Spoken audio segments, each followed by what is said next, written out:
CEB. C'est ici, à la direction générale, que s'est tenu 9 jours durant un atelier de formation au profit des futurs retraités de la communauté électrique du Bénin. Le lancement officiel de ces travaux a été fait sous l'égide du directeur de l'administration et des ressources humaines, représentant le directeur général. Vous êtes invité en ce jour dans le cadre du séminaire de formation sur le thème « Préparer sa retraite, l'anticipation gage d'efficacité pour le personnel de l'entreprise moderne » qui sera animé par un cabinet de renom high-tech dont la présidente est parmi nous et avec un consultant de grande classe que vous allez découvrir tout à l'heure. Et sur ce, je vais donner la parole à la présidente du cabinet pour qu'elle dise un mot et avant que le directeur de l'administration des ressources humaines ne lance cette formation. Chers participants aspirants à la retraite, je dirais plutôt à une retraite apaisée. Apaisée pourquoi? Parce que vous avez la chance d'imaginer, de penser et de construire votre retraite. L'inédite opportunité que vous offre l'institution à qui vous avez tout donné durant votre carrière et qui en retour vous prépare à un nouveau mode de vie. La discipline, l'assiduité, la rigueur, la perspicacité, etc. sont des valeurs dont vous avez fait montre durant toute votre carrière professionnelle. Donc nous ne sommes pas là pour vous livrer des cours magistraux ou l'ivresse. C'est plutôt une occasion de partage, d'échange, d'expérience et d'écoute qui nous réunit ce matin et qui nous projette à de nouveaux horizons plus radieux. Je suis consultant coach formateur en question de ressources humaines et autres. Comme l'a dit la présidente, c'est un échange. Nous ne sommes pas venus pour donner un cours. Partage d'expérience, échange, et nous allons, pendant ces 3 jours, déboucher sur peut-être une retraite paisible que nous souhaitons vraiment. Merci. Au nom du directeur général qui est empêché aujourd'hui, au fait il est en voyage, il n'est pas encore venu.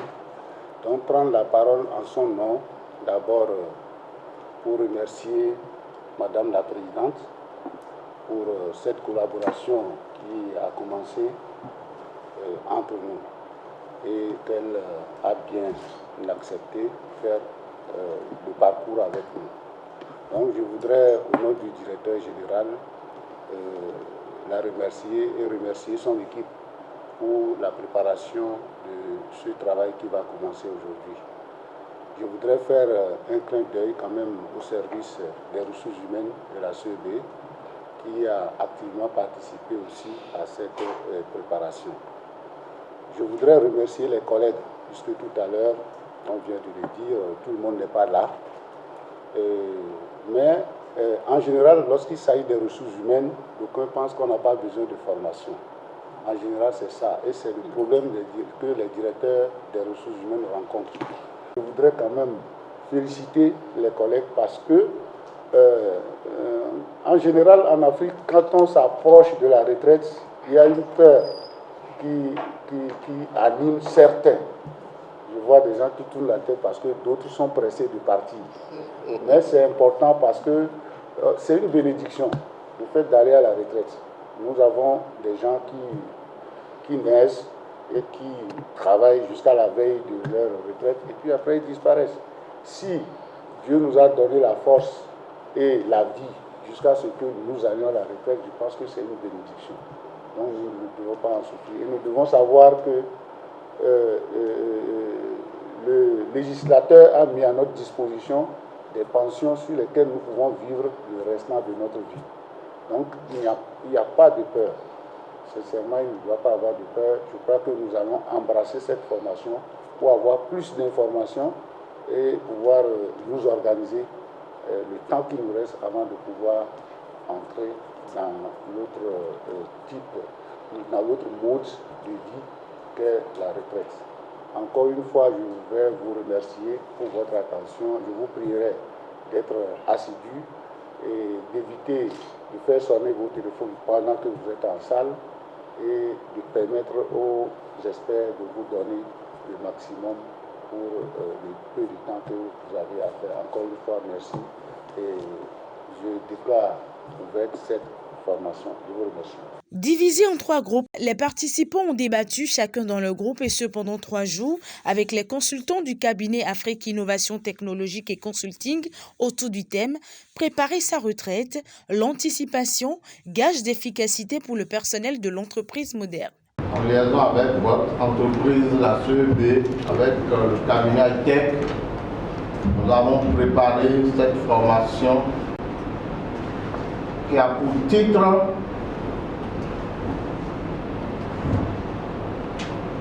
Préparer sa retraite, l'anticipation, gage d'efficacité pour le personnel de l'entreprise.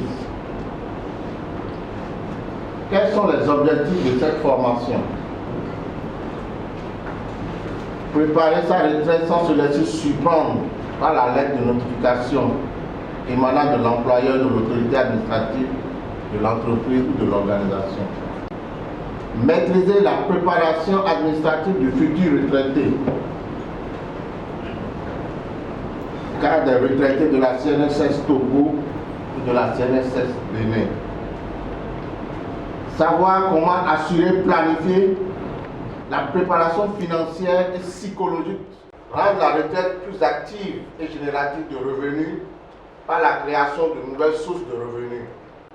Enseignement pour éviter les maladies fréquentes liées à la vieillesse et aux futurs retraités. La planification du départ à la retraite sur 10 ans, 5 ans, 3 ans et 1 an. Le calcul des différentes pensions de retraite. La création des sources de revenus adaptées au statut de retraité. La retraite complémentaire. Tout au long de cette série de formations, il a été question de comprendre le concept de la retraite, de connaître les avantages et les difficultés qui y sont liées et de s'y préparer. La retraite, c'est l'action de se retirer de la vie active, d'abandonner ses fonctions. C'est l'état de quelqu'un qui a cessé ses activités professionnelles. On dit que cette personne a pris sa retraite.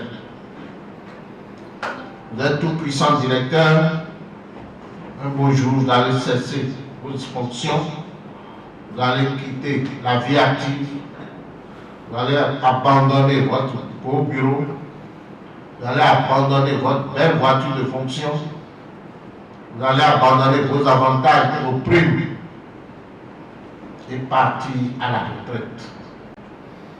On appelle encore retraite d'une manière abusive, je dirais. C'est la présentation financière sérieuse à quelqu'un qui a pris sa retraite. J'ai touché ma retraite. On dit souvent, ah, la retraite n'est pas encore tombée, je suis parti toucher ma retraite. C'est une manière abusive. En fait, l'argent là, on appelle ça retraite. C'est la seconde expression du mot retraite. Elle n'est pas... Ne direz pas d'égal, elle n'est pas dans le sens propre, elle est dans le sens figuré. On peut encore parler de retraite comment? C'est la période où l'on se retient loin des préoccupations profanes pour se recueillir. C'est le lieu où se déroulent les exercices. On peut aller chez les moines, aller prier. On parle d'une retraite spirituelle. On peut aller après prendre les communions. On dit que les enfants doivent faire 2 jours de retraite. On leur enseigne un peu l'évangile. On leur enseigne comment se comporter dans la société. Ces enfants-là sont à la retraite religieuse.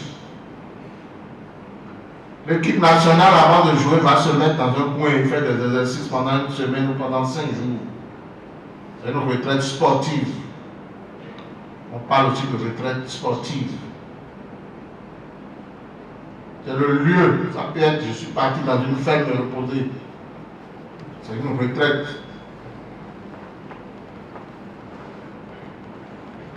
C'est ça, le lieu où quelqu'un se retire pour vivre dans le calme de la solitude.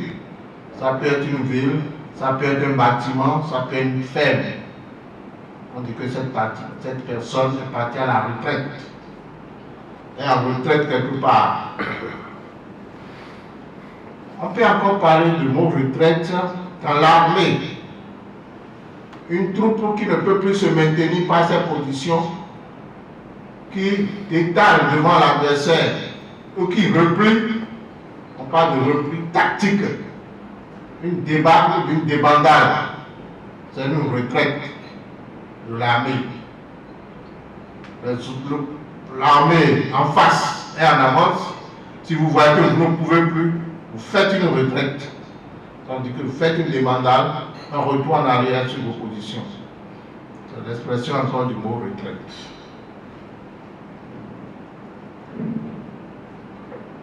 On parle aussi de retraite souvent la veille des fêtes de l'indépendance. On voit les militaires avec des feux, c'est la retraite au flambeau.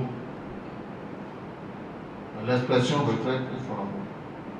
Donc le mot retraite est employé dans beaucoup de sens. Mais ce qui nous importe ici, c'est le premier sens, l'action de se retirer de la vie active, d'abandonner ses fonctions, état de quelqu'un qui a cessé ses activités professionnelles. On dit que cette personne a pris sa retraite. Je m'en vais me reposer. Maintenant, je pars pour me reposer. Et voilà, donc je dis, ok, ah bon, je peux refaire donc encore quelque chose. Et je reprends les activités. Est-ce que c'est bon? Est-ce que ça dit, pour des raisons de santé, est-ce que c'est une bonne chose pour moi? En fait,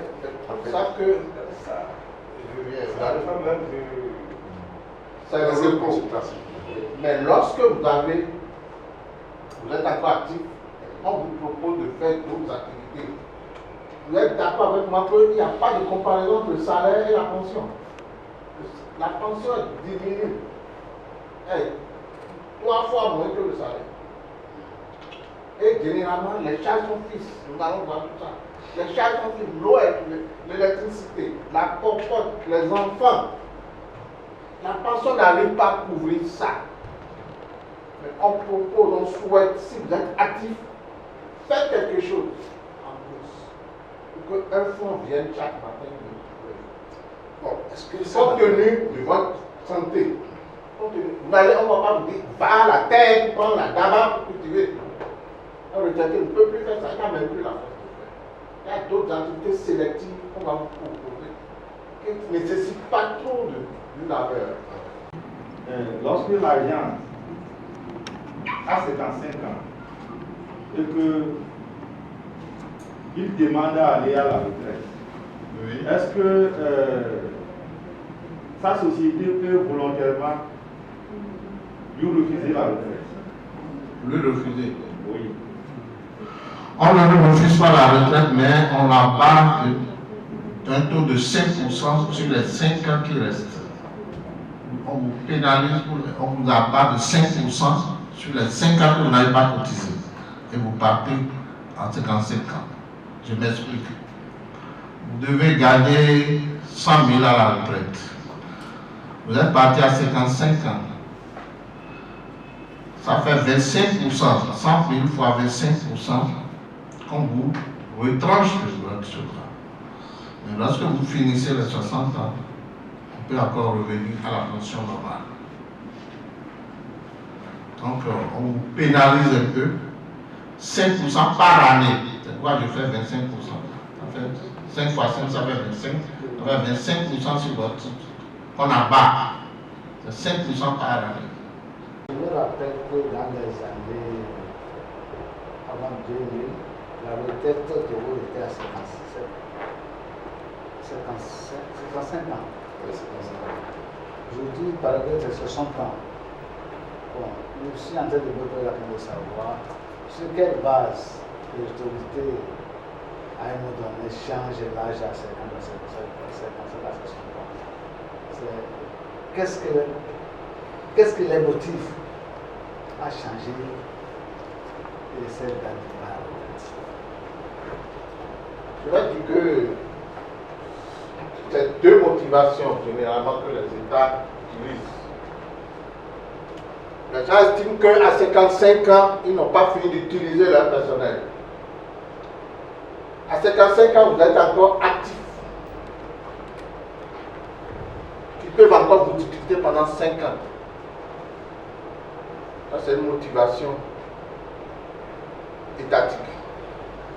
La deuxième motivation est financière. Les gens estiment que vous n'avez pas encore assez cotisé.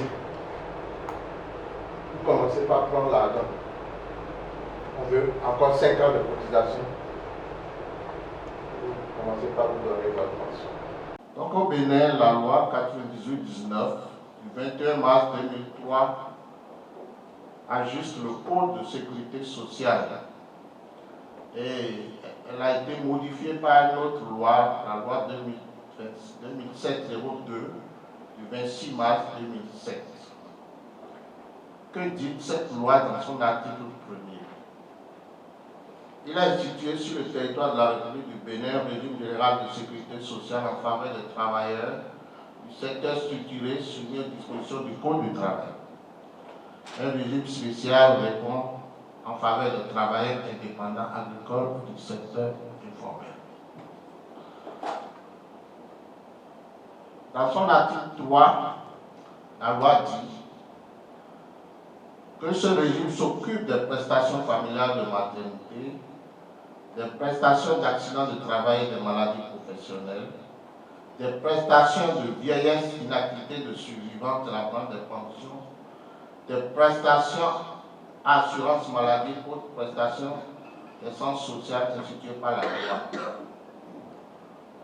Au Togo, c'est la loi 2011-006 du 21 février 2011 qui porte code de sécurité sociale. Dans son article 1er, la loi définit les dispositions régissant le régime général obligatoire de sécurité sociale. Dans l'article 2, le régime général de sécurité sociale comprend branche de prestations familiales de maternité et une branche de pension. Voilà un peu sur quoi repose. Ce qui nous concerne ici, c'est la retraite dans les deux pays. Nous avons la loi au Bénin, nous avons la loi au Bénin. Bon, au Bénin comme au Togo, les prestations de la branche des pensions comprennent la pension de vieillesse, la pension d'invalidité, l'allocation de vieillesse, la pension de survivant. On va à la retraite pour toucher une pension de vieillesse. C'est un revenu de remplacement qui correspond à une certaine proportion du salaire du travailleur. Qu'est-ce qu'on appelle pension d'invalidité? C'est ce que reçoit tout travailleur qui devient invalide avant l'âge de 60 ans. Vous avez fait AVC, vous êtes paralysé, vous êtes invalide. On va vous payer votre pension d'invalidité. L'allocation de vieillesse, elle est octroyée à l'assuré qui a souscrit au moins à 12 mois d'assurance. Vous ne remplissez pas les conditions de 60 ans. D'accord? Et vous avez fait une cotisation qui est au moins égale à 12 mois.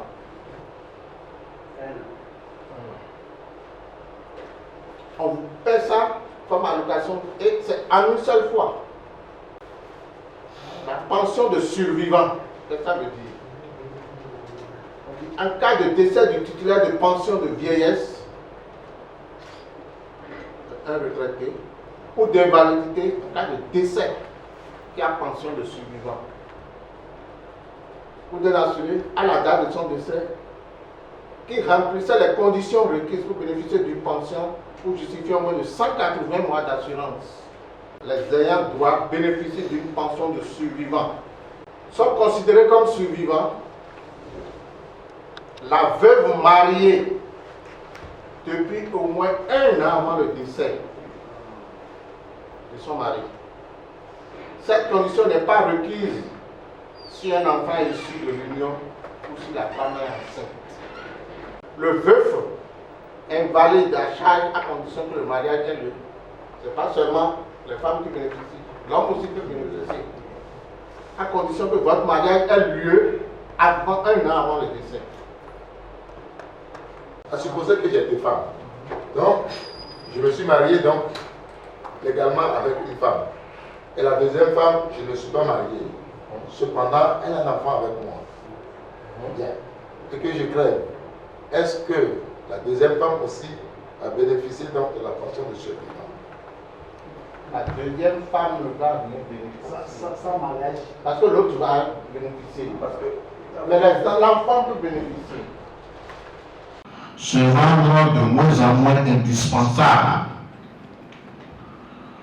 au niveau du service. Vous devez, même si vous n'êtes pas là, le travail doit marcher, le service doit marcher. Vous devez accepter d'aller en congé. Je connais des gens qui refusent d'aller en congé. Vous devez accepter d'aller en congé. Et quand vous êtes en congé, restez en congé. On peut faire tourner le service sans vous. Appliquer la loi des 6, sur la base du montant de la pension de vieillesse, répartie dès le paiement de cette pension par enveloppe. Il y a 6 enveloppes. Enveloppe des soins médicaux. Enveloppe de la popote à remettre automatiquement à la mère de famille. Enveloppe de charges pour l'électricité. Enveloppe de plaisir personnel s'il y en a.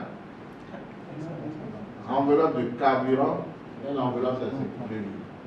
Du calcul des pensions de retraite en passant par les études de cas pour en venir à l'élaboration d'un plan de retraite, tout a été passé au peigne fin pour que les participants puissent à la sortie de cette série de formations anticiper véritablement sur la retraite pour mieux en jouir.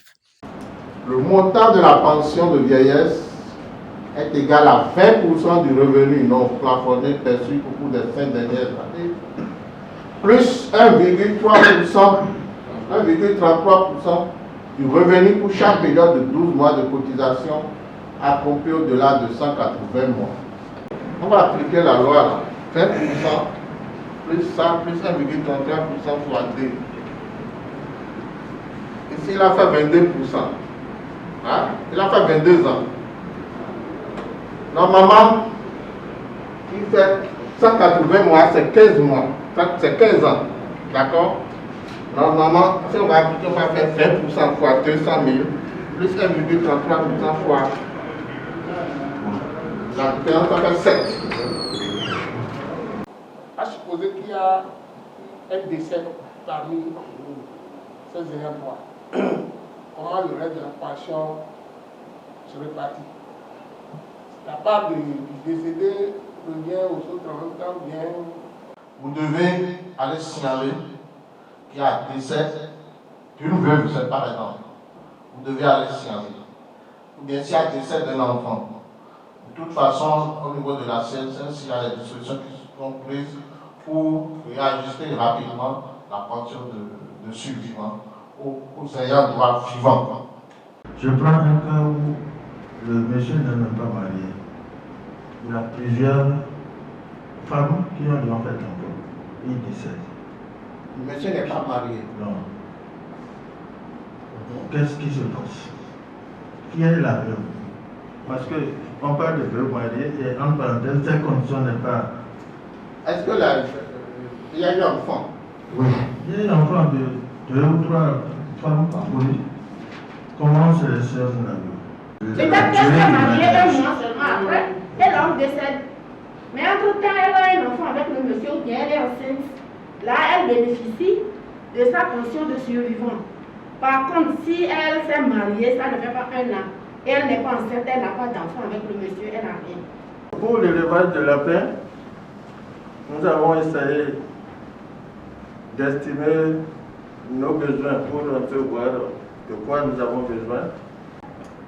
D'une manière générale, Pour la parcelle et les aménagements, nous avons estimé qu'avec 5 milliards, on peut se satisfaire pour les aménagements et la parcelle.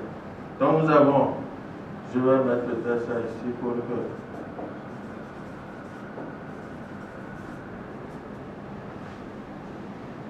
Le personnel d'entretien, nous avons estimé leur, comment on appelle ça, leur salaire à 35 000 le mois.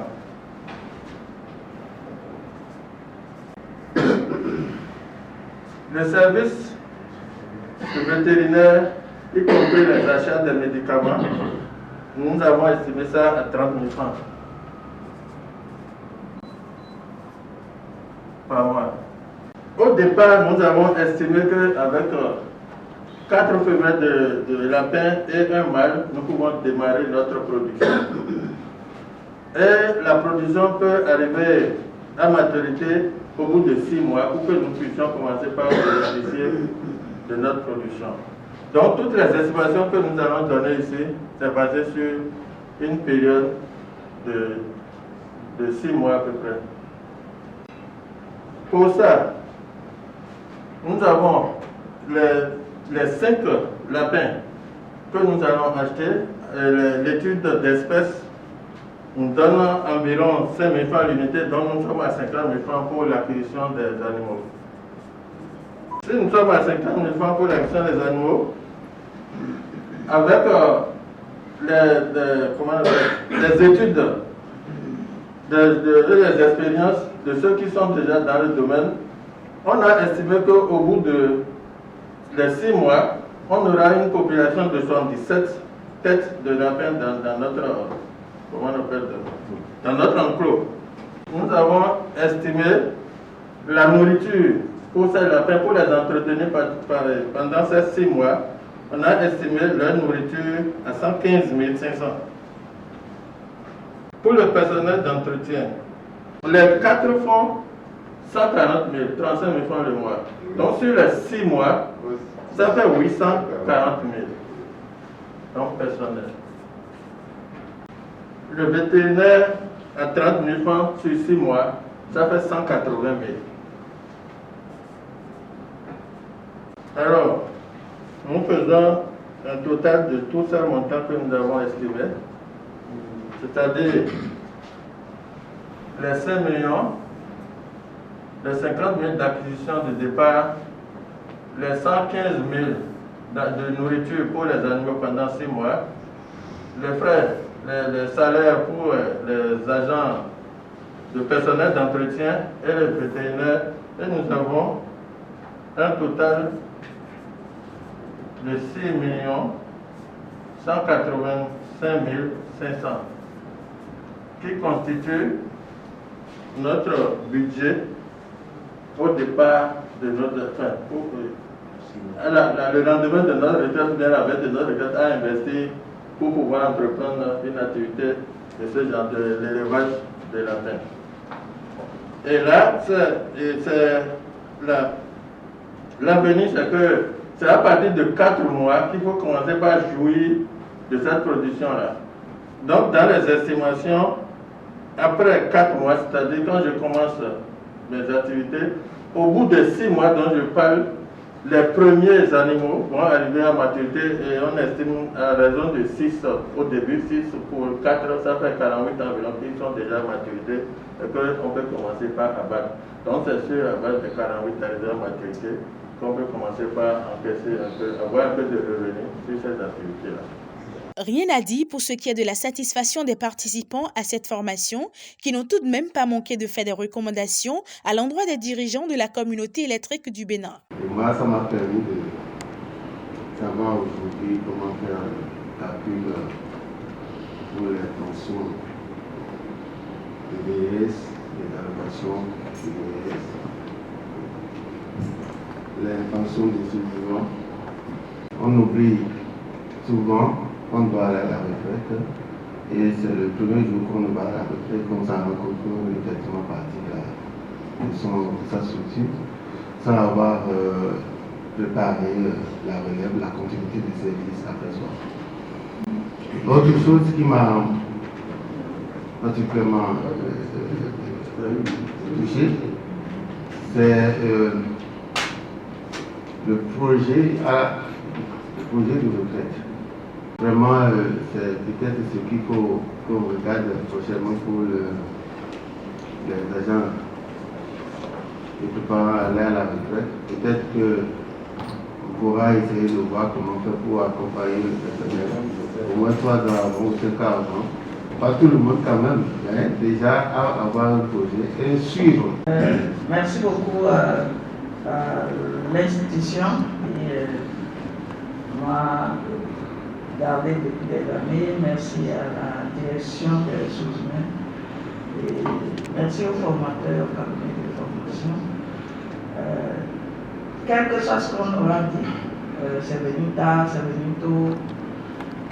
Ce n'est pas un problème essentiel, c'est que je sois informé et je suis informé.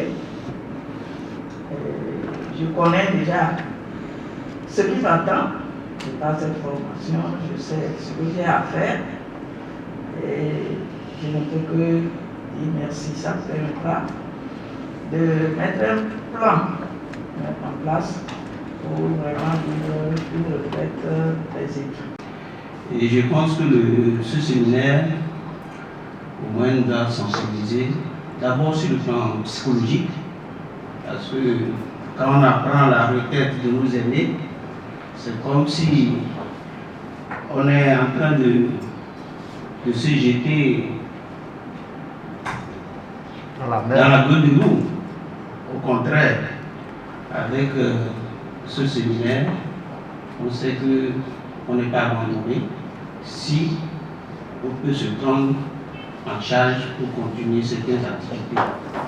Parce que cesser de travailler dans ton lieu professionnel, c'est ne pas cesser de travailler chez soi. On peut initier quelque chose pour pouvoir assurer sa vie.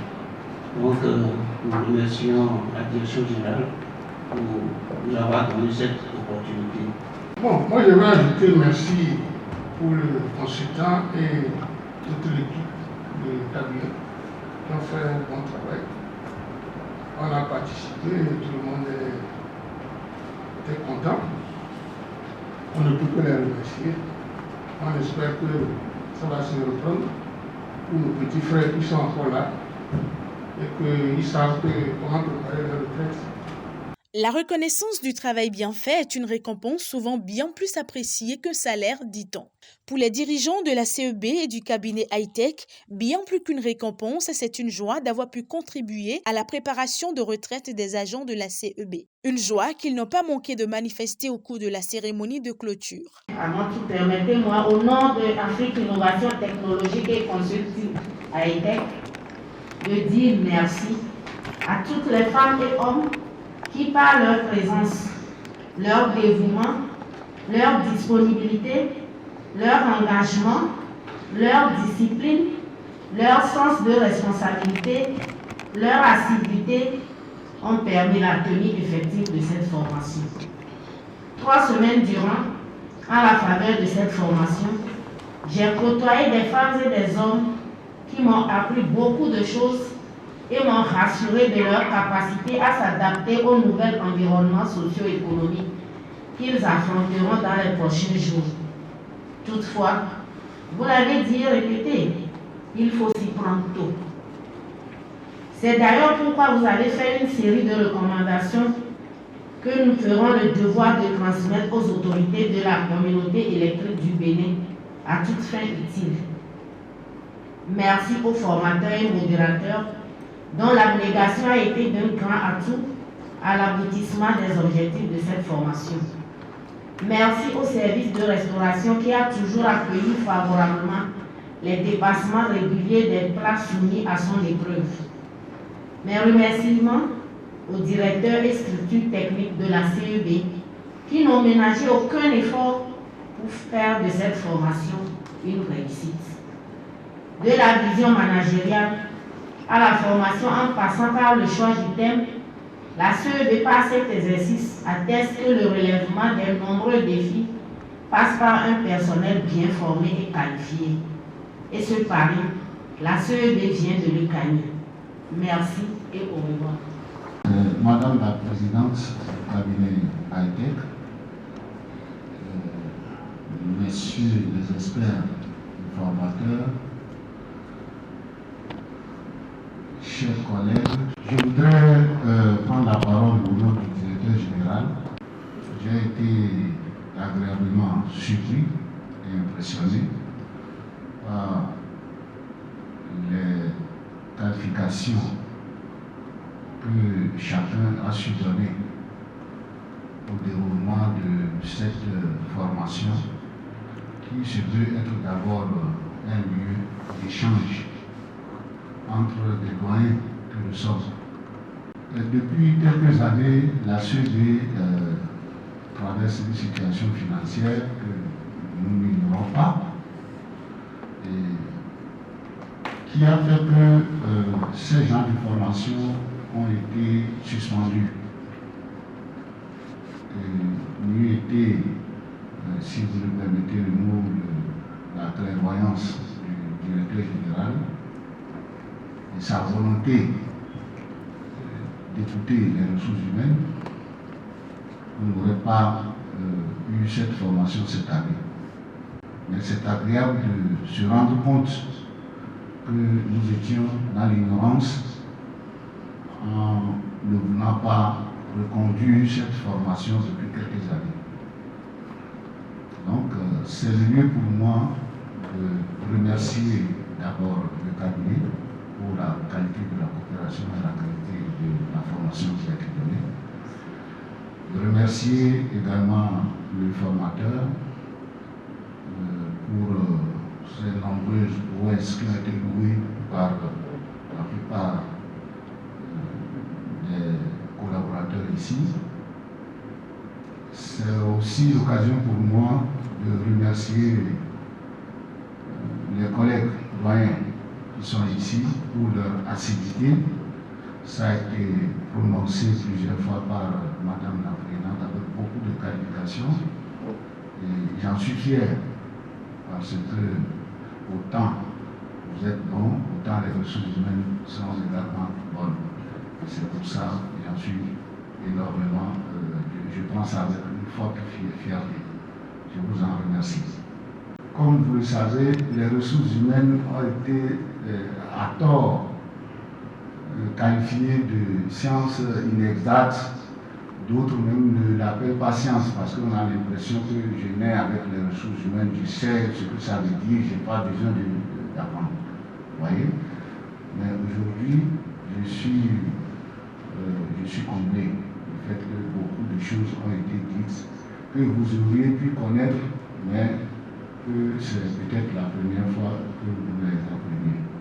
Les gens qui pensent que cette formation devrait passer dès les premiers pas à la CEB ont raison. Déclaré fermé, le président du séminaire, je vous remercie. C'est sur cette note de joie que s'achève la série de formations sur le thème « Préparer sa retraite, l'anticipation, gage d'efficacité pour le personnel de l'entreprise moderne ».